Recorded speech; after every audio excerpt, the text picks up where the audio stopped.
Olá, meu nome é Ângelo Pereira da Silva, sou médico ginecologista e obstetra, trabalho atualmente no Hospital Universitário de Brasília, na enfermaria de alto risco, sou coordenador do Hospital Santa Lúcia, Asa Sul e unidade de Taguatinga, e está tendo no consultório particular, e vim aqui falar para vocês sobre abortamento recorrente, né, insuficiência istmo cervical. Gostaria de agradecer o convite por participar deste curso e espero que tenham um bom proveito aí para todos e qualquer dúvida podem me mandar e-mail, no final da apresentação vai estar disponível. Então, sobre o tema, né, insuficiência istmo-cervical, hoje mais conhecido como insuficiência cervical, que é uma das causas comuns de abortamentos recorrentes aí no segundo trimestre da gestação. Vamos ver o que nos traz a literatura, né? Então, a definição. A insuficiência istmo-cervical pode ser definida como a dilatação indolor e recorrente do colo uterino, levando às perdas no segundo trimestre, né? Isso o Ministério da Saúde nos diz. E já o ACOG, né? Coloca como incapacidade do colo do útero em manter a gestação na ausência de sinais e sintomas de contrações ou trabalho de parto no segundo trimestre da gestação. O UpToDate coloca que é uma dilatação cervical indolor, levando a perdas recorrentes no segundo trimestre. Então, veja, né, que todos eles têm como um acordo o fato de ser recorrente e uma dilatação sem dor, não acompanhada por um processo de trabalho de parto, que é uma das causas, né, comuns de perdas no segundo trimestre da gestação. E que nos desafia muito, né, uma vez que o primeiro episódio, geralmente, ele é assintomático e imprevisível. Então, muitas das vezes, deparamos com situações de bebês saudáveis, sem nenhuma alteração cromossômica, sem nenhum sinal infeccioso, de uma gestação que poderia chegar ao termo, e nos deparamos já com um abortamento praticamente em curso, em decorrência dessa patologia. E, na maioria das vezes, nesse primeiro episódio, a gente não consegue ajudar muito a paciente, né? Mas reconhecer essa patologia, identificar precocemente, pode mudar o desfecho dessa gestação.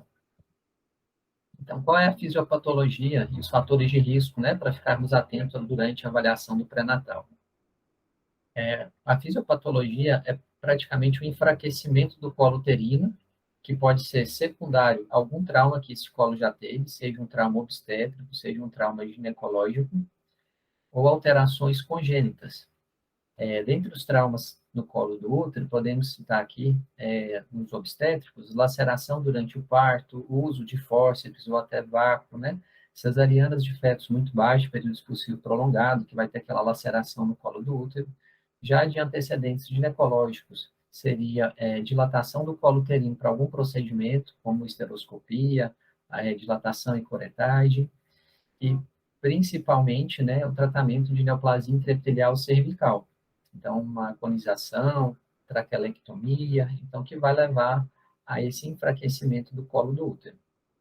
Dentre as alterações congênitas, né, que são mais raras, vale lembrar que a síndrome de Ehlers-Danlos e as anomalias uterinas, né, que também são as malformações müllerianas, pode causar um enfraquecimento do colo do útero aí, predispor à insuficiência istmo-cervical.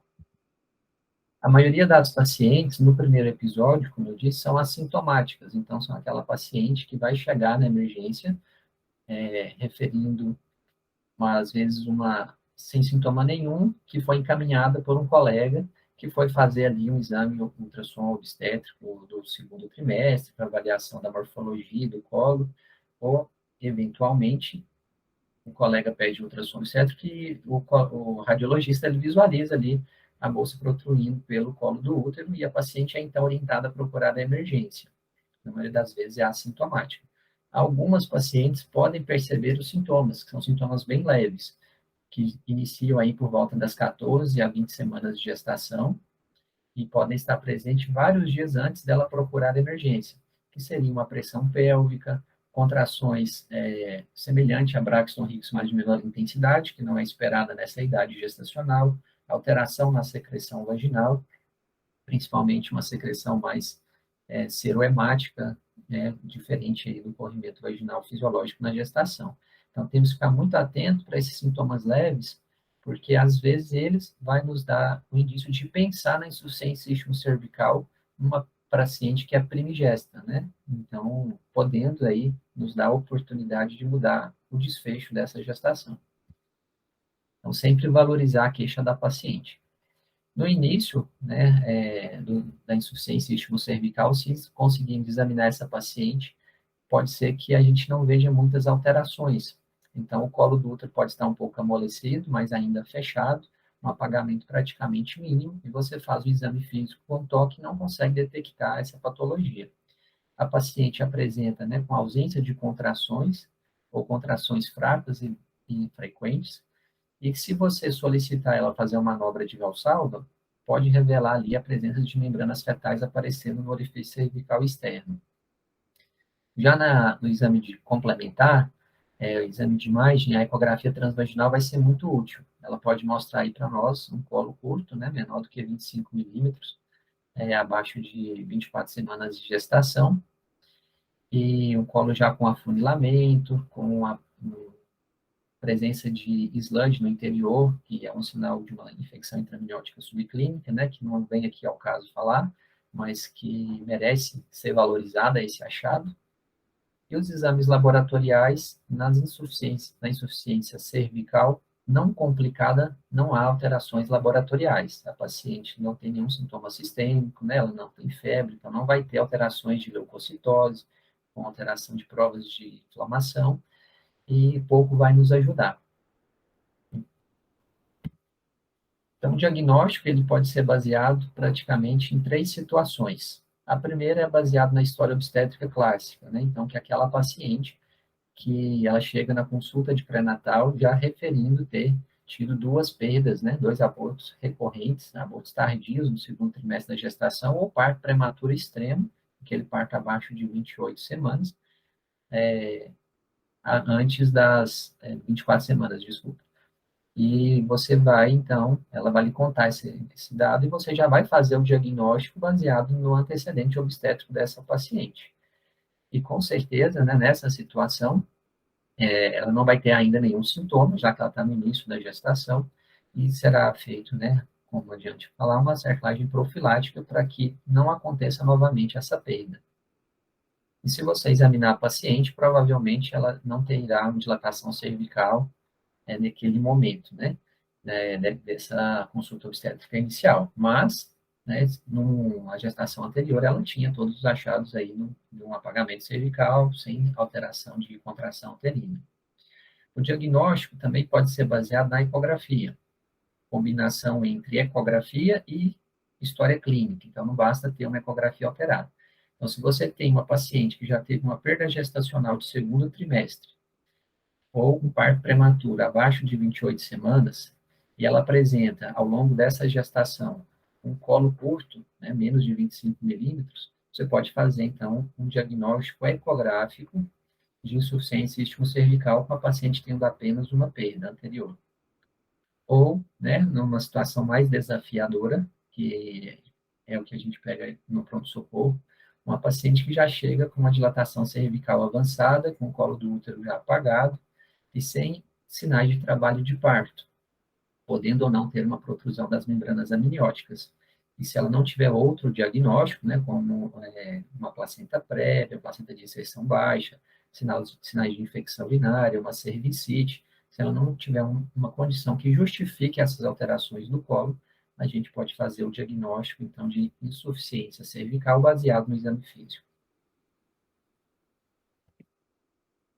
Sempre que tivermos diante de uma paciente com um diagnóstico, né, uma suspeita de insuficiência cervical, principalmente nessas que não são de diagnóstico obstétrico, mas o diagnóstico ecográfico, ou mesmo no exame, baseado no exame físico, nós temos que excluir causas de apagamento e dilatação do colo do útero que não seja insuficiência cervical. Dentre elas, né, as mais comuns são trabalho de parto prematuro, nós sabemos que é uma síndrome, né, do trabalho de parto prematuro, infecção intramniótica subclínica, aquela paciente que eu disse que já pode ter ali na ecografia sinais de infecção, que seria a presença do sludge, um colo já com afunilamento, uma secreção vaginal, paciente que pode estar ali com alterações exames laterais bem discretas, mas que nos leva a pensar na infecção intramniótica, Alguns centros sugerem a realização da amniocentese nessas condições para avaliar provas de atividade inflamatória dentro do líquido amniótico e também a presença de cultura para bactérias, mas não é uma prática do SUS e também não é uma prática recomendada internacionalmente, mas para estudos, né? Então, não é a prática, mas tem que lembrar disso. E também as causas de sangramento da segunda metade da gestação. Aí temos que lembrar da placenta prévia e de DPP. Então, sabemos que o sangue no interior da cavidade uterina, seja por um DPP ou por placenta prévia, pode levar a contrações uterinas, né, que não são tão dolorosas e frequentes, fortes como do trabalho de parto, mas que podem ser o suficiente para causar alteração no colo do útero e, inevitavelmente, com o passar do tempo, desencadear um trabalho de parto. O diagnóstico da insuficiência istmo-cervical fora da gestação, né, algumas pessoas, pacientes que tiveram um quadro duvidoso na gestação anterior, tentaram, né, demonstrar que alguns testes, como, por exemplo, a teste da vela de Egger número 8, ou até a esterossalpingografia, ou uma esteroscopia fácil, que você consegue adentrar a cavidade uterina sem dilatar o colo do útero, sem esforço, poderia ser um sinal de insuficiência istmo-cervical, mas esses exames complementares fora da gestação não são capazes de confirmar esse diagnóstico e não há essa certeza, né? Então, não está recomendado que se faça esse exame fora da gestação para diagnosticar a insuficiência istmo-cervical. O tratamento, né, ele é dividido em não cirúrgico e cirúrgico. Tratamento não cirúrgico, que seria a restrição da atividade física, mudar os hábitos de vida da paciente, repouso no leito, descanso pélvico, né, que seria o que nós conhecemos como abstinência sexual, são medidas que não se mostram efetivas e não devem ser encorajadas para essas pacientes com insuficiência cervical. Realmente, o tratamento efetivo dessa patologia é o tratamento cirúrgico, e que pode ser feito por duas abordagens, tanto a transvaginal quanto a abordagem transabdominal, que aí sim seria a cerclagem istmo-cervical pela localização que está sendo, né? Já na via transvaginal, a gente faz a abordagem apenas no colo do útero. Então, qual é o papel da ultrassonografia transvaginal no segmento, manejo da insuficiência cervical? Como está muito na moda, né, a ecografia, a gente tem muito acesso, um acesso disponível aos aparelhos de ecografia, tanto na medicina privada como no SUS. A gente vê que cada vez mais as pacientes fazem ultrassonografia e com exames em excesso, a gente tem também diagnósticos em excesso e, consequentemente, intervenções desnecessárias.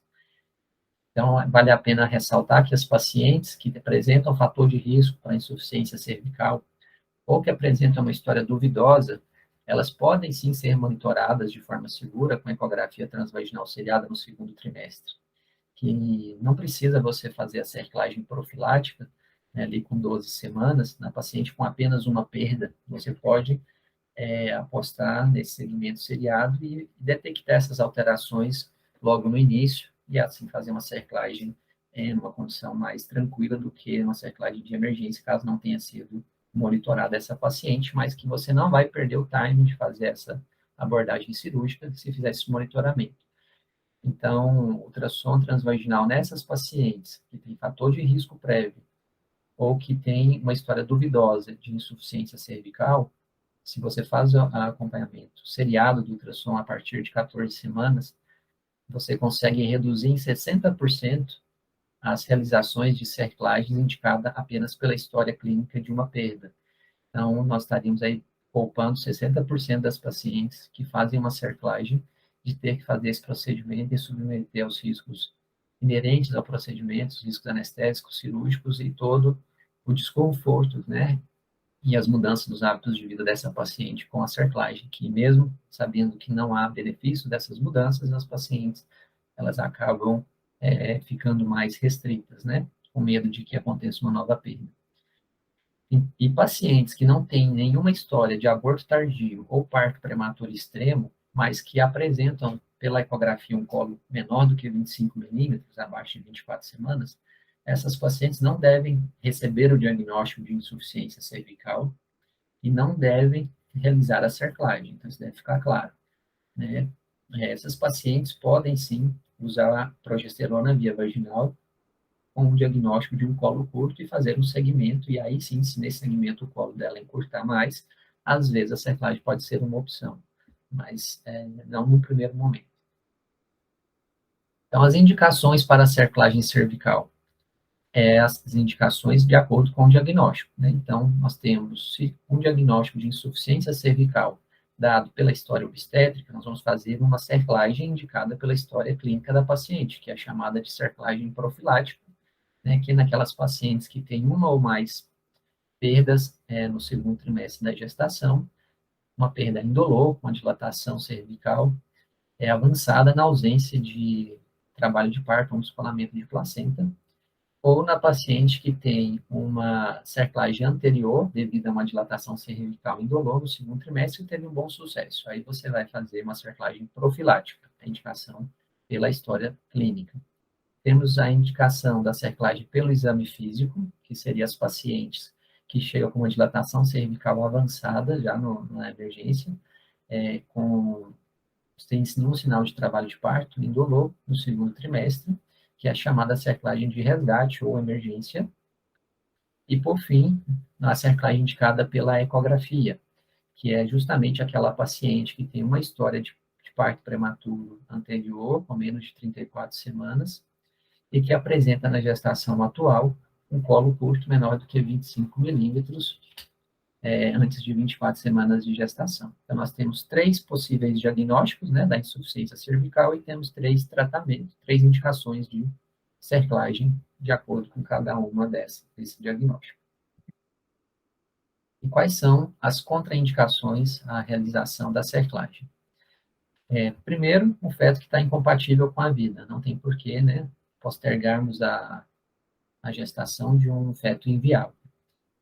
Segundo, pacientes que apresentam infecção intrauterina. Então, diante da suspeita de uma infecção intrauterina, principalmente aí poliomielite, com um diagnóstico bem claro, ou uma infecção intraamniótica subclínica, que você faz o diagnóstico dela, não deve ser essa paciente cerclada pelos riscos da gestação se prolongar e a paciente ter um quadro infeccioso mais grave, desenvolvendo sepse, e a gente perdendo não só o feto, mas como também a mãe. Pacientes que apresentam trabalho de parto ativo, também a contraindicação à cerclagem, né, uma vez que isso pode causar trauma no colo do útero, e a cerclagem não vai ser resolutiva diante do trabalho de parto ativo. Paciente que tem uma ruptura antiparto de membranas amnióticas, né, assim aqui de Roprema. São pacientes que também não devem ser cercladas por um maior risco de infecção e de, ao longo dos próximos dias, dessa paciente desenvolver o trabalho de parto ativo. Então, não será a cerclagem que vai aumentar os dias aí de gestação e melhorar o desfecho. O óbito fetal, né, com certeza, se o feto foi alto, não tem por que fazer a cerclagem. Paciente com sangramento uterino ativo, vamos pensar no segundo trimestre, no terceiro trimestre, na segunda metade da gestação, no caso de um DPP, e a placenta prévia, que também causa sangramentos na segunda metade da gestação, deve ser uma contraindicação aqui um pouco discutível, uma vez que se for uma placenta prévia, que a paciente não estiver tendo contrações, o feto estiver bem, a gente sabe que podemos ganhar mais algumas semanas com ela, então poderia sim tentar uma cerclagem, mas sabendo que a paciente pode ter novos episódios de sangramento e acabar entrando em trabalho de parto. E a idade gestacional acima de 28 semanas também é uma contraindicação, uma vez que alcançada a viabilidade fetal, nós não iremos fazer uma cerclagem de resgate ou de emergência, já que os riscos de complicações inerentes a essa cerclagem nessas condições são maiores do que os benefícios, né, de um feto já viável. Essa viabilidade fetal varia de serviço para serviço, né, alguns serviços colocam 24 semanas, outros 26, então, assim, acima de 28, nós temos um consenso de não realizar a cerclagem de resgate. Abaixo de 24 semanas, né, temos um consenso de realizar, se possível. Entre 24 e 28 semanas é uma idade gestacional em que você deve individualizar de acordo com a clínica da paciente, com os achados, né, do exame físico, se tem colo residual, se não tem, se a paciente está mais prodrômica, se a sua UTI neonatal consegue segurar o bebê, Então, são várias situações que você tem que ponderar para decidir ou não para realizar uma cerclagem nessa idade gestacional, entre 24 e 28 semanas. E abaixo de 12 semanas, a gente também não faz cerclagem, uma vez que precisamos esperar de que esse feto seja um feto sem nenhuma anomalia identificável no morfológico do primeiro trimestre, antes de realizar a cerclagem. Então, portanto, né, a gente faz a cerclagem após 12 semanas. As complicações inerentes ao procedimento. A complicação mais comum, né, é a rotura de membranas amnióticas, mas que é muito variável do momento em que se faz essa cerclagem, né? Então, quando a gente faz uma cerclagem com indicação por história obstétrica, o risco de rotura intraoperatória é em torno de 2% das membranas amnióticas. Já quando fazemos, né, a cerclagem de resgate, esse risco de rotura das membranas, ele chega a 65%. E quando a gente faz a cerclagem e não há rotura durante o ato operatório, ao longo do segmento dessa paciente, das próximas semanas, o risco de rotura é em torno de 10%. A coriamionite, né, também maior o risco de coriamionite na cerclagem de resgate, em torno de 25%, e na cerclagem feita pela história obstétrica, o risco de coriamionite é só de 2%. Então, o risco não é tão alto. Outras complicações, trauma cervical, principalmente, né, nas pacientes que estão cercladas e vão entrar em trabalho de parto, em que demoram para procurar o atendimento médico, e aí essas contrações vão levar a um trauma no colo do útero, enquanto você não tira a cerclagem, por isso é importante identificar os sinais de trabalho de parto e retirar a sutura o mais rápido possível. Uma outra complicação que é menos frequente e que às vezes a gente não vê, né, seria a migração da sutura. Aqui na cerclagem feita com indicação obstétrica é só de 3%, e nas cerclagens de urgência, essa complicação pode chegar até 13% dos casos. Aqui na figura a gente pode visualizar, né, o colo do útero através do espéculo e o colo do útero entreaberto, e se você olhar bem, lá no fundinho você vê a membrana amniótica transparente, brilhando, e o pontozinho, o fio verde lá no interior do colo do útero, né? Então, isso foi uma paciente nossa, aqui do HUB, que nós fizemos a cerclagem dela de resgate, e 15 dias depois, ela voltou na emergência, né, com um pouco de sangramento, dor, e aí foi visualizado aí a migração da sutura da cerclagem. Que nessas circunstâncias, pode até se tentar uma nova sutura, mas na grande maioria das vezes não vai funcionar, já que o colo do útero ele está tão amolecido, tão frágil, que a sutura conseguiu ir migrando dentro dele. Então, não vale a pena fazer essa cerclagem, né? A cerclagem transabdominal, que seria na região istmo-cervical, né? Ela tem, vamos dizer assim, maior risco de complicações, que ameaçam a vida da paciente, né? Já que vamos estar fazendo a cerclagem ali próximo das artérias uterinas, né? Então, a região mais vascularizada, potencialmente mais grave, e além de ter também as complicações cirúrgicas inerentes a uma cirurgia abdominal. Portanto, a cerclagem transabdominal nunca deve ser a primeira opção para realizar a cerclagem de uma paciente. A gente vai deixar ela para os casos refratários à cerclagem convencional numa gravidez seguinte.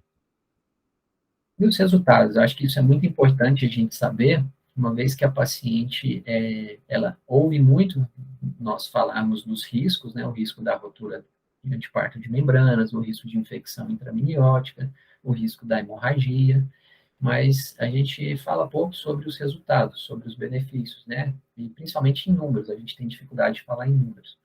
Então, acho que é bom vocês terem em mente esses dados, né, para que possa reforçar a paciente, para que ela, esclarecida sobre os riscos e os benefícios, ela também opine sobre fazer ou não o procedimento, principalmente nos casos duvidosos, né?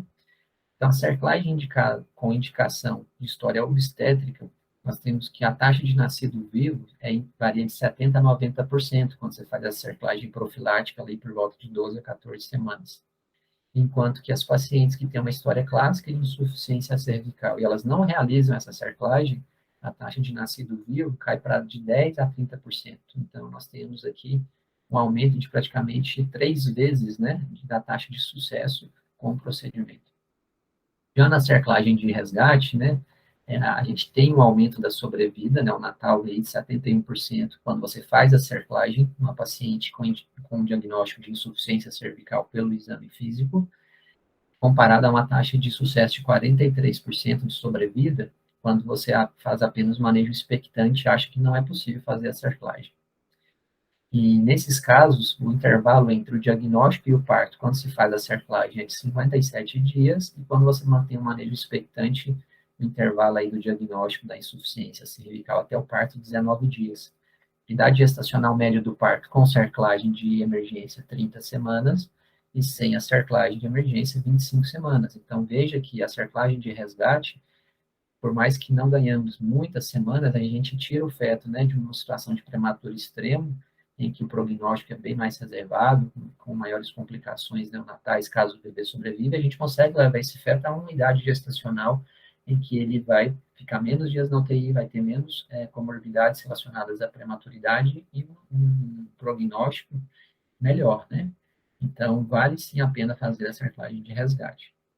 E se pegarmos todas as cerclagens, cerclagem profilática, a cerclagem de resgate ou a cerclagem indicada pela ecografia, todas elas juntas é capaz de reduzir o parto prematuro, né, abaixo de 34 semanas, em 18%, né, e para 18%, enquanto que a gente não faz a cerclagem, todas essas pacientes vão ter uma taxa de parto prematuro com menos de 34 semanas em 24%.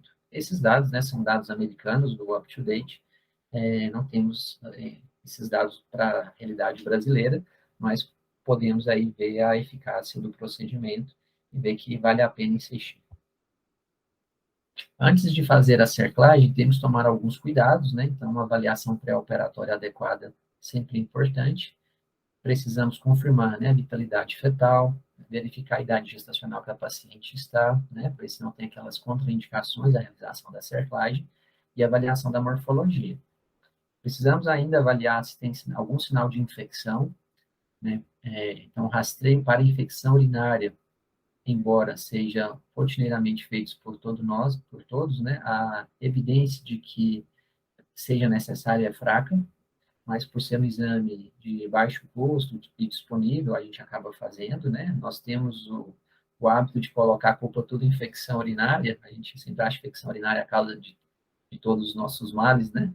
Então, assim, realmente não é algo tão forte essa evidência, mas pode ser requisitado. Rastreio de infecção cérvico-vaginal deve ser feito apenas naquelas pacientes com maior risco de exposição a infecções sexualmente transmissíveis. E avaliação da infecção intramniótica subclínica, você vai considerar fazer essa avaliação nos casos de cerclagens indicada pela ecografia que você vê achados sugestivos de uma infecção intramniótica, que seria o colo com apagamento, a presença de sludge, né, em pacientes que não têm um histórico anterior, porém, essa avaliação de infecção intramniótica seria com um procedimento mais invasivo, que é a amniocentese, não é algo consensual, né, acho que foge um pouco à realidade do SUS. E principalmente nas pacientes que têm um diagnóstico de insuficiência cervical baseado no exame físico, é extremamente importante que, antes de realizarmos a cerclagem, essa paciente, ela tenha todas aquelas contraindicações checadas, né? E uma delas seria a possibilidade de um trabalho de parto. Então, essas pacientes podem sim e devem ser monitoradas por um período para que nós descartemos todas as contraindicações. Então, a paciente não vai chegar na emergência, você fazer o especular e ver a bolsa protrusa pelo colo e já indicar cerclagem, fazer naquele momento, porque essa paciente ela pode estar no processo de trabalho de parto e em poucas horas depois de você fazer a cerclagem, ela entrar em trabalho de parto franco e você ter que retirar a cerclagem, então não teria benefício. Então, seria prudente fazer uma observação de até 24 horas nessas pacientes, principalmente as pacientes com diagnóstico de insuficiência cervical pelo exame físico ou pela indicação da ecografia com colo curto, mais um histórico anterior. E sempre excluir a rotura antiparto de membranas amnióticas antes de fazer a cerclagem. Né? Então, pacientes com uma ruptura prematura de membranas têm contraindicação a realizar a cerclagem. Importante nessa avaliação pré-operatória o termo de consentimento livre e esclarecido, passarmos para pacientes aqueles dados, né, que mostrei sobre as complicações, os riscos de complicações e as taxas de sucesso do procedimento.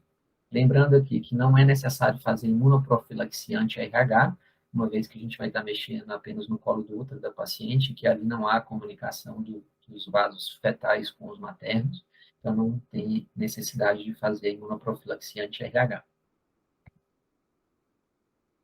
O uso de antibiótico antes do procedimento e tocolíticos, embora vejamos alguns colegas fazendo, né, não é consensual, e os principais sociedades, né, como aqui a COG e o próprio Ministério da Saúde, nesse último caderno de 2022, não recomenda que se faça antibiótico profilaxia nem antes do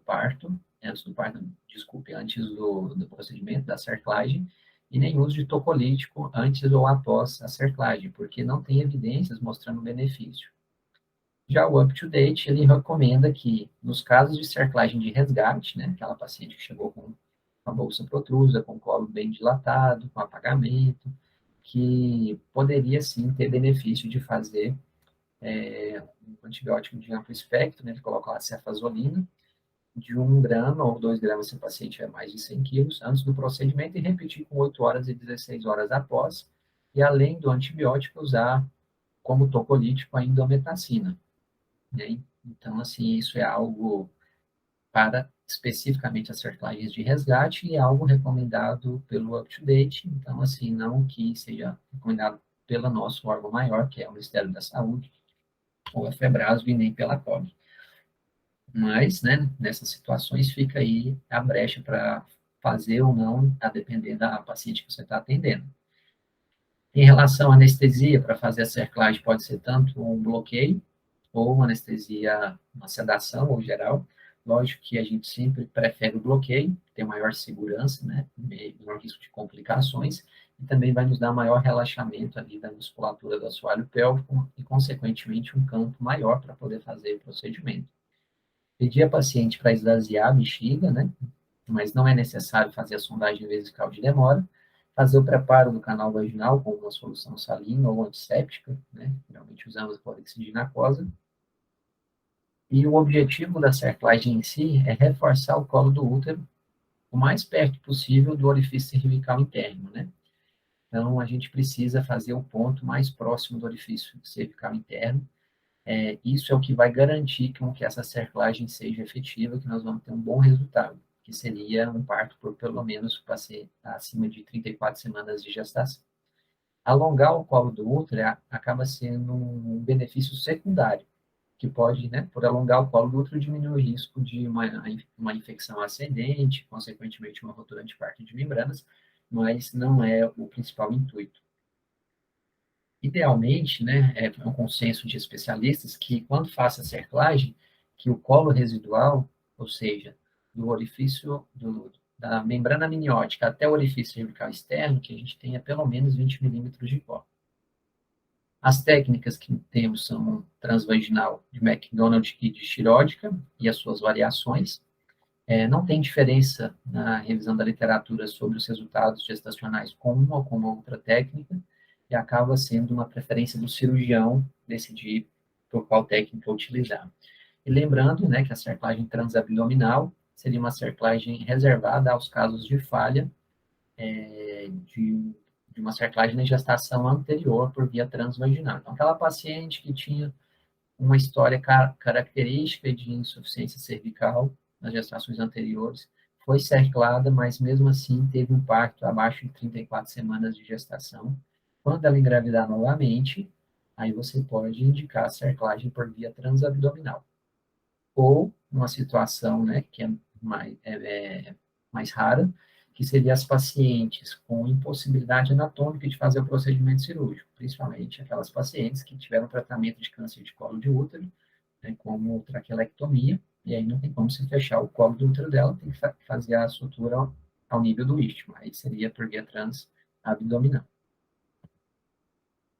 Vou revisar aqui com vocês a técnica da cerclagem de Shirodka e de McDonald. A cerclagem de Shirodka, né? Ela já é um pouquinho mais trabalhosa, porque é necessário fazer uma incisão e dissecção da área paracervical, Então, temos que secar a mucosa ali, o epitélio cervical, para poder expor a região onde vai ser feito os pontos. Ela tem a vantagem de não penetrar no estroma cervical, então tem um menor risco de rotura de membranas, menor risco de migração da sutura.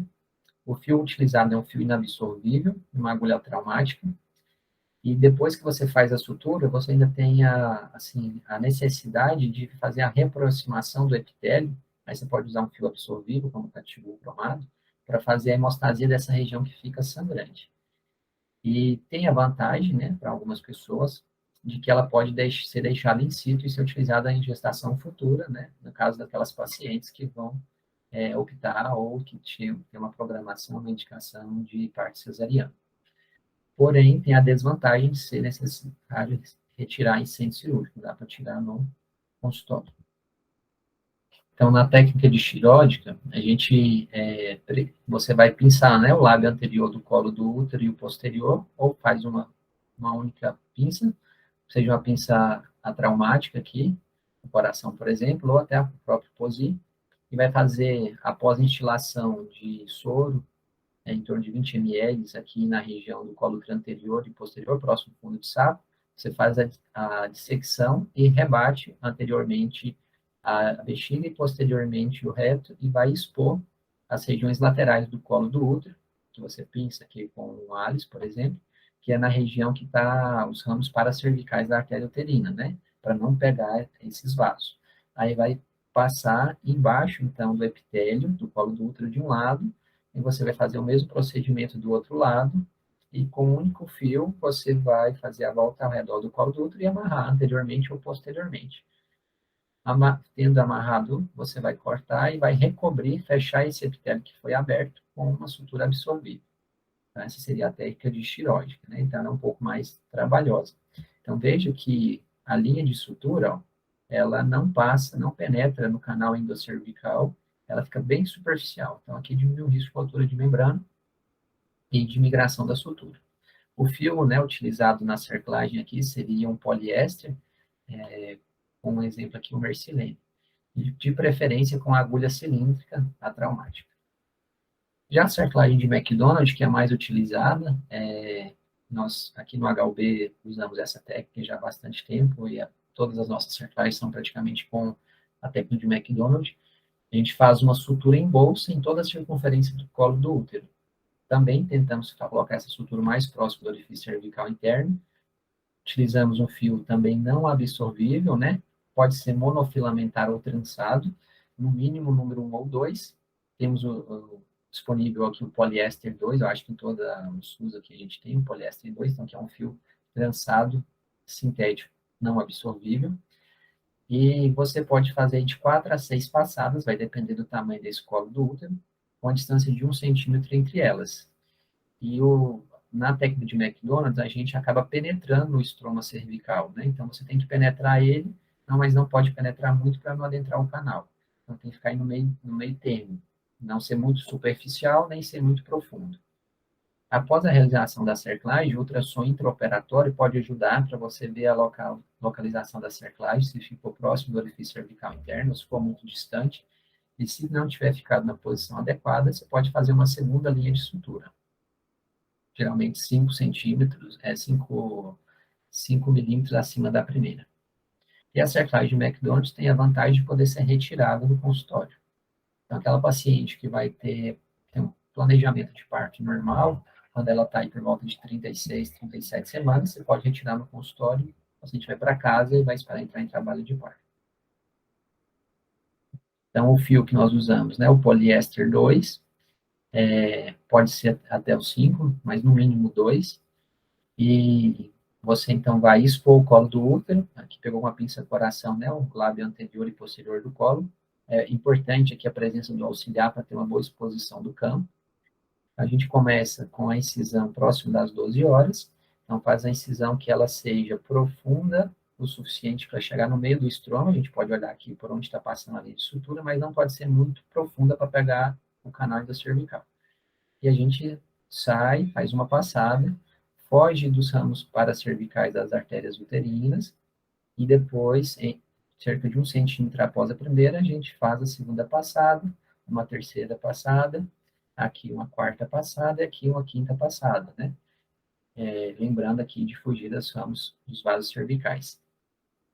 É simples de fazer esse procedimento, uma boa exposição, é rápido, e a maior complicação aqui de imediato que a gente vê é o sangramento, né? É comum a gente fazer essa cerclagem e ficar sangrando, mas quando você amarrar os pontos, né, você vai fazer aqui uma hemostasia dessa região. Uma das nossas complicações, que dificuldade técnica, né, seria a cerclagem numa paciente com insuficiência cervical diagnosticada pelo exame físico, né? A paciente que chega aí por volta das 23, 24 semanas de gestação, já com a bolsa, o colo bem apagado, dilatado, com a bolsa protrusa no canal vaginal. Então, para a gente fazer a cerclagem, temos que reduzir essas membranas amnióticas, e aí tem um risco de rotura, outras vezes a gente não consegue reduzir, então é uma cerclagem mais desafiadora que exige de um pouquinho mais de técnica. Aqui trouxe para vocês um trabalho que nos mostra uma técnica para reduzir a membrana amniótica antes de fazer a cerclagem. Então, a gente vê na figura a membrana amniótica protruindo pelo colo, você faz uns pontos de sustentação, né? 2 pontos anteriores, 2 pontos posteriores, e faz uma tração desses pontos de sustentação, com o colo vem junto, e com uma pinça atraumática você consegue reduzir a membrana amniótica, você veja aqui no B, né? Aqui no C, o colega, após a redução da membrana, ele faz a cerclagem e amarra a cerclagem, letra D. Então, seria uma das técnicas para poder facilitar a redução das membranas amnióticas. Particularmente, eu nunca fiz essa técnica, nunca vi fazendo, mas trouxe aqui como uma alternativa, mas uma outra alternativa que a gente tem feito com bastante frequência nesses casos é o auxílio da sonda de Foley, né? Então, aqui tem um trabalho publicado no Obstetric Gynecology em 1973, é bem antigo, mas é algo que funciona até hoje, né? Então, o colega, ele bolou aqui um dispositivo com a sonda de Foley, de preferência aí com o catéterzinho dela de 30 ml, para que você possa insuflar e não arrebentar, sonda de Foley número 16. Você corta a pontinha da sonda acima do balãozinho, para que você consiga insuflar o balão, recobre essa sonda com um dedo de luva e pode amarrar com um fio seda, por exemplo. Aí fica esse dispositivo. A gente vê o colo uterino dilatado, a membrana protrusa. Então, você vai insuflar um pouquinho esse balonete, aí o suficiente para que ele entre no colo do útero, levando junto as membranas amnióticas, né? Então, quanto maior a dilatação, quanto mais soro você vai ter que botar no balão. Quanto menor a dilatação, menos soro. Então, você colocou o suficiente para entrar no colo. Entrou no colo do útero, reduziu a membrana, aí você vai insuflar mais, que seria a figura 2, esse balão, aí umas 30 ml de água destilada, o soro, que vai fazer com que a membrana ela fique longe do colo do útero. As membranas vão afastar do colo uterino e você vai ter o colo uterino livre para poder fazer a sua cerclagem, reduzindo assim o risco de rotura das membranas amnióticas. Após fazer a cerclagem, você retira a sonda vesical. Então, esse procedimento, ele te facilita fazer a cerclagem nessas situações, né? Mas, lógico, que a paciente tem que estar bem orientada, esclarecida de que, como vamos manipular as membranas, tem maior risco de rotura, né? Então, esse foi um caso que eu acompanhei. A paciente chegou na emergência com queixa de um pouquinho de desconforto, ela tinha ido fazer o morfológico, no morfológico foi visto um colo curto, o colo dela tinha, no morfológico, 9 milímetros, era uma primigesta, então, assim, ela não tinha um diagnóstico prévio de insuficiência cervical, era a primeira gestação dela, mas no morfológico ele visualizou o colo curto e ela foi na emergência, praticamente sem sintomas. Ao passar o especular, a gente já via o colo aberto e a membrana protruindo. Então, aqui a gente tem um diagnóstico de insuficiência cervical dado pelo exame físico, né? e utilizamos do método da sonda de Foley para poder reduzir a membrana e fazer o procedimento. Então, primeiro, né, a gente prepara a vagina da paciente, tem uma boa exposição, colocamos o catetezinho de Foley com a pontinha cortada, recoberta com a luva, né, para diminuir o risco de atrito com a membrana amniótica e romper a bolsa. Insuflamos um pouquinho aqui, como a dilatação era pequena, em torno aqui de 1 a 2 centímetros, nós insuflamos aqui o balão com apenas umas 5 ml, 10 ml foi suficiente. Após a introdução da sonda, a gente insufla mais o catéter até as 30 ml, visualizamos na ecografia, não coloquei aqui a imagem, mas a gente faz a ecografia e visualiza o balonete no local certo, na região isquial, acima do colo do útero, rechaçando as membranas amnióticas, e aí você consegue fazer a sutura. Fizemos a sutura com a técnica de McDonald, e aí aqui você vê os dois fios, né, que é o poliéster, no caso a gente usa aqui poliéster sim, para cima, e a sonda vesical no interior do colo do útero. Aí você faz os nós, né, importante aqui o primeiro nó. Quando você faz o primeiro nó, hora de apertar ele, o auxiliar vai, enquanto você aperta o nó, o auxiliar vai esvaziando o balão da sonda de Foley e vai retirando a sonda de Foley do interior do colo do útero. À medida que o auxiliar vai retirando a sonda, você vai apertando o nó. E aí a sonda sai completamente e o nó fica apertado, fazendo com que não haja uma protrusão da membrana na retirada da sonda. Então tem que ser um trabalho em conjunto. Fez os nós, né? Você procede com o corte do fio e do fio de sutura em torno de 3 centímetros, 4 centímetros do nó para que você possa retirá-lo depois. E aqui à direita o aspecto final do colo do útero, como que ficou. Então esse é um caso, mas apesar de ser mais difícil, é um caso mais simples de utilizar a sonda de Foley do que casos que nós vemos com a bolsa já alcançando o terço superior da vagina, o terço médio, em que você precisa insuflar mais um balãozinho da sonda de Foley para poder reduzir a membrana, e às vezes você não consegue, você começa a reduzir a membrana, acha que está indo, daqui a pouco ela acaba saindo pelas laterais. Então, dilatações muito acentuadas, mais do que 3, 4 centímetros, dificilmente você vai conseguir fazer essa redução das membranas amnióticas, né? Então, é mais complexo. E quais são os cuidados após a cerclagem, né? É um procedimento praticamente ambulatorial, o paciente não precisa estar internada para fazer o procedimento, então, assim que ela se recuperar da anestesia, ela pode receber alta. Importante verificar a frequência cardíaca fetal e o líquido amniótico, se está certo antes de receber a alta, né, para você documentar que o procedimento foi com sucesso e não houve complicações intraoperatórias. O uso da progesterona vaginal após a cerclagem é controverso, mas tem um consenso de se manter a progesterona caso a paciente já vinha usando, né? Então, aquela paciente com uma história de parto prematuro anterior que já usava progesterona, e nesse segmento do colo do útero mostrou um encurtamento do colo e você indicou a cerclagem, então vai se manter a progesterona, mas para as pacientes com cerclagem de urgência ou resgate, não há necessidade de iniciar a progesterona.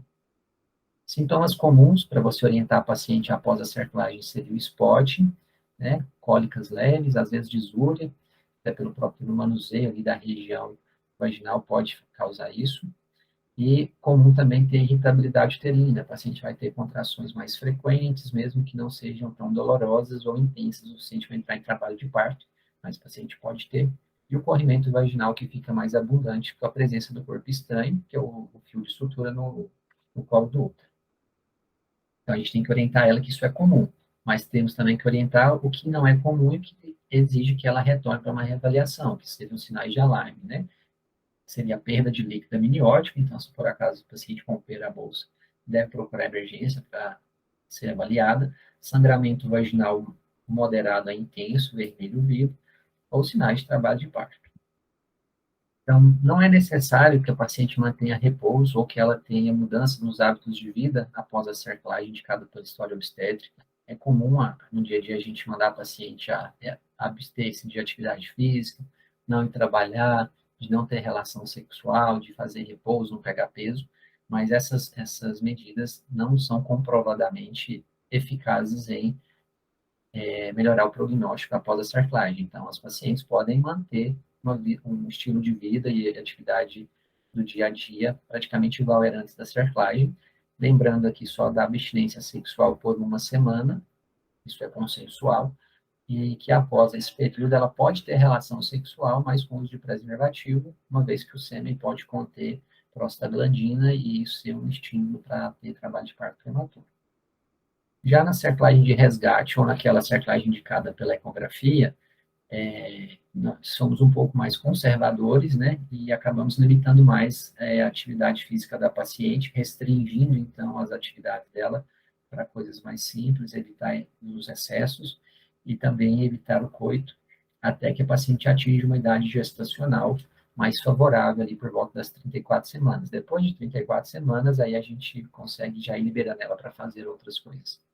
O segmento no pré-natal continua, né? Deve ser encaminhado pré-natal de alto risco, e pode ser nos primeiros dias semanal ou quinzenal, a depender da sintomatologia da paciente, e sempre lembrar de avaliar o colo do útero com exame especular, né? Então, a gente fica querendo fazer ultrassom, e esquece de olhar. Então, fazer o exame especular para ver se não tem sinais de infecção ali no colo do útero, se ela tem uma cervicite, uma vaginite, ver se a sutura está no local correto, se não há migração da sutura.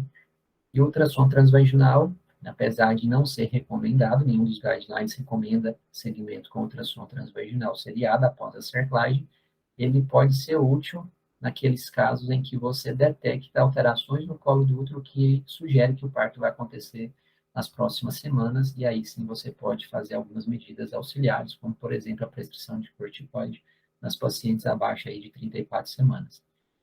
Então, se você vê no exame especular que algo não está indo bem e, e a paciente está mais sintomática, o ultrassom pode nos ajudar a decidir quais pacientes ali vão ter maior risco de parto nos próximos dias, e aí você tem que ter um cuidado diferenciado com ela, aquelas pacientes que têm um colo longo, comprido, fechado, e que provavelmente os sintomas delas são sintomas que não vão ameaçar aí o parto nos próximos dias.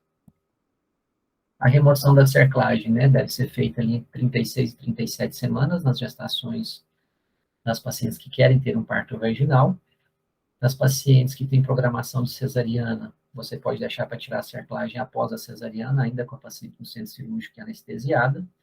Em todas elas, né, ao início do trabalho de parto, deve-se retirar a cerclagem. Em casos de roprema, individualizar a manutenção ou retirada da cerclagem. Então, se a paciente teve uma roprema com idade gestacional muito precoce, por exemplo, 28 semanas, 29 semanas, mas ela não tem sinais de trabalho de parto, você pode considerar em deixar essa cerclagem por mais alguns dias e retirar a cerclagem ao primeiro sinal de trabalho de parto ou sinais de infecção intramniótica, poliomielite. Já a paciente com idade gestacional de 34 semanas, 33, 35, que tem a rotura de parto de membranas, aí você vai ser mais tendencioso em retirar a cerclagem para evitar as complicações, já que estamos num feto com um bom prognóstico. Local da retirada, cerclagem de McNord pode ser retirada no consultório, pouquíssimas pacientes não conseguem que a cerclagem seja retirada no consultório, e aí, às vezes, né, levar para o centro cirúrgico, para ter uma maior exposição do campo, às vezes fazer uma sedação, mas preferencialmente no consultório. Já a cerclagem com a técnica de tireoide tem que ser tirada do centro cirúrgico. Outro dado interessante para a gente passar para os pacientes é que as pacientes imaginam que após a retirada da cerclagem já vão entrar em trabalho de parto nas próximas horas, né? A gente tem que passar para elas que isso não é o habitual. Então, apenas 10% das pacientes entram em trabalho de parto nas primeiras 48 horas após a retirada da cerclagem. Então, a maioria delas vai entrar em trabalho de parto nos próximos 15 dias. Então, a gente tem que orientá-las, que elas vão para casa, que deve demorar ainda alguns dias ou semanas para que o trabalho de parto aconteça. E o papel do ultrassom, como eu já disse, né, seria interessante aí o uso do ultrassom para as pacientes com história duvidosa de insuficiência cervical ou com fator de risco para você fazer uma ecografia seriada, aí de 14 até 24 semanas de gestação, para diminuir o risco de cerclagens desnecessárias. E aí, com a introdução dessa nova tecnologia, né, e com esse conhecimento, a gente incorpora a ultrassonografia no segmento dessas pacientes. Haja visto isso, né, o Ministério da Saúde, nesse protocolo de gestação de alto risco, publicado agora em via eletrônica de 2022, ele colocou esse fluxograma que nos ajuda a decidir como conduzir essas pacientes de alto risco para insuficiência cervical com a ecografia, né? Então, aqui eu acho que é um slide que vocês devem fotografar para ter com vocês no dia a dia, para ajudar a decidir. Então, se a paciente tem uma história típica de insuficiência cervical, ela vai para a cerclagem profilática com 12 a 14 semanas. Paciente em história duvidosa, ela vai ser iniciada com progesterona por volta ali das 14, 16 semanas de gestação, via vaginal, e vai fazer medida seriada do colo do útero, após 14 semanas. Da mesma maneira, os pacientes que têm fatores de risco para insuficiência cervical devem também fazer medida seriada do colo do útero a partir de 14 semanas. Mas aqui, apenas fator de risco, sem história duvidosa, não há necessidade de uso de progesterona. Fazendo a medida seriada do colo do útero, se encontrarmos um colo menor do que 25 milímetros, já está indicada a cerclagem, independente da idade gestacional aqui, né? Abaixo de 24 semanas, no caso. Se o colo do útero dela está entre 26 e 30, aí você vai fazer o segmento semanal até a 26ª semana de gestação. Se o colo do útero dela no segmento estiver maior do que 30 milímetros, você vai fazer o segmento quinzenal. E à medida que nesse segmento for acontecendo encurtamento do colo, ou outras alterações como afunilamento, e aí sim você vai pensar em fazer a cerclagem quando esse comprimento do colo for menor do que 25 milímetros. Então, isso aqui vai nos guiar e nos ajudar a tomar decisões quanto ao manejo dessas pacientes. Então, era isso o meu recado, né, de hoje. Espero que vocês tenham bom proveito desse curso e estou à disposição para esclarecer, para tirar dúvidas e trocar experiências, né? Está em meu e-mail e fiquem à vontade para fazer qualquer consideração. Agradeço a todos pela atenção e um bom curso aí no pré-natal de alto risco para vocês. Obrigado.